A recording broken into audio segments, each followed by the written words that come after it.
নির্বিচারের শোষণে ৭৬-এর মনন্তর, এই বাক্য নিয়ে কথা বলতে চাই আজকে।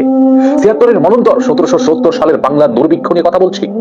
বাংলার তথা ভারতের ইতিহাসে সর্বাপেক্ষা ভয়াবহ দুর্ভিক্ষ নামে পরিচিত ১১৭৬ বঙ্গাব্দে ১৭৭০ খ্রিস্টাব্দে এই দুর্ভিক্ষ হয়েছিল বলে এটিকে ৭৬-এর মনন্তর বলা হয়।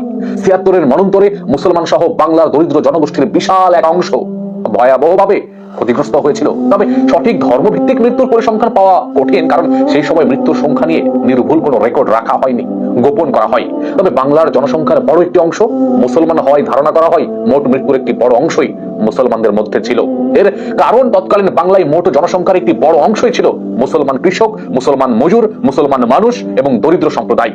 মোট মৃত্যুর সংখ্যা আনুমানিক ১ কোটিরও বেশি হতে পারে বলে অনেক ইতিহাসবিদ ধারণা করেছেন। আর সে সময় বাংলার জনসংখ্যার ৬০%-এরও কাছাকাছি মুসলমান ছিল বলে অনুমান করা হয়। এই হিসেবে প্রায় ৬০ লক্ষ থেকে ৭০ লক্ষ মুসলমান নিহত হয়েছে বলে অনেকে আন্দাজ করেছেন, যার প্রমাণস্বরূপ অনেক কিছুই আমাদের সামনে উপস্থাপন হয়েছে, আমাদের সামনে প্রমাণিত হয়েছে, আমাদের সামনে এসেছে। এখন প্রশ্ন হতে পারে, এসব মুসলিম হত্যার মূল নায়ক আসলে কে বা কারা?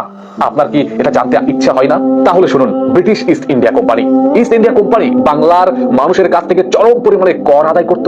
খরার বছরেও চাষিদের কাছ থেকে চড়া মূল্যে খাজনা আদায় করত।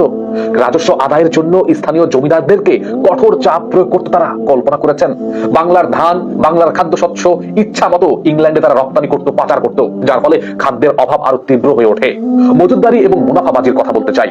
অনেক জমিদার এবং অনেক ব্যবসায়ী খাদ্যশস্য গোপনে মজুদ রেখে চড়া দামে বিক্রি করত, অতিরিক্ত মুনাফা অর্জন করত। এমনকি তারা দরিদ্র মুসলমান কৃষক, মুসলমান শ্রমিক, মুসলমান পরিবারকে ঘৃণার চোখে দেখত। এছাড়াও ১৭৬৯ সালের খরা এবং এরপরের ফসলহানি দুর্ভিক্ষের মূল কারণ হিসেবেও উল্লেখ করা যায়। তবে প্রাকৃতিক দুর্যোগকে সামলানোর জন্য ব্রিটিশ প্রশাসন কোন রকমের পদক্ষেপ না নিয়ে বরং খেল তামাশায় আনন্দে উপহাসে মত্ত হয়ে ওঠে। সে সময় কল্পনা করেছেন কি হয়েছিল আমার এই বাংলায়, কি হয়েছিল আমার এই উপমহাদেশে, কি হয়েছিল আমাদের পূর্বপুরুষদের, কি হয়েছিল? আপনি কি কখনো ইতিহাস নিয়ে পড়াশোনা করেছেন? আপনি কি কখনো এই ইতিহাসগুলো জানতে চেয়েছেন?